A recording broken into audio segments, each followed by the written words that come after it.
Shocked.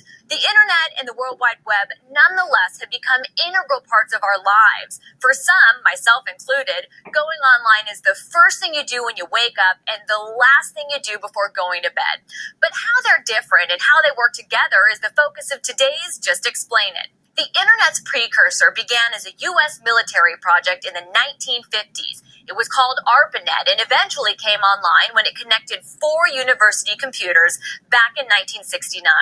By 1984, it linked 1,000 computers and was renamed the Internet for Interconnected Network. And by 2012, the Internet had grown to 8.7 billion connected devices. While the internet is the hardware made up of computers, servers, switches, and routers that contain data and allow it to travel, it's also the software and communication protocols that allow different computers and networks to communicate. That makes it a network of networks, so to speak. The World Wide Web, on the other hand, allows users to access the information on the internet by displaying web pages on a browser. Tim Berners-Lee created the web in 1989, and in 1991, the first web page went live. There are now almost 650 million websites in the world. So the web is just one type of traffic on the internet.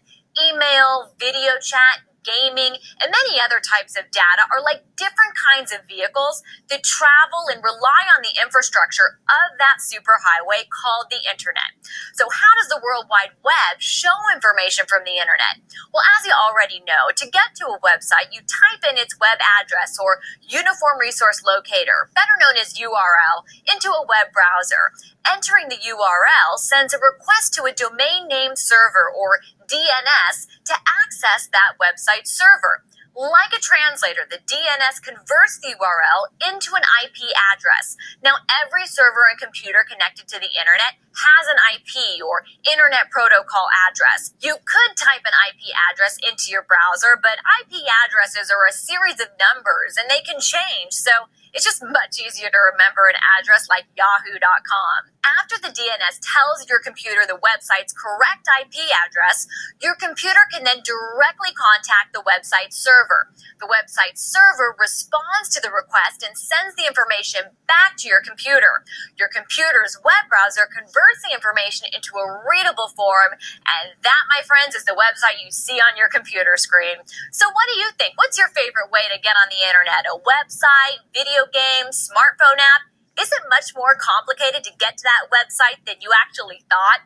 Leave us your comments below or on Twitter using the hashtag JustExplainItNews. For Yahoo News, I'm Lauren Lister.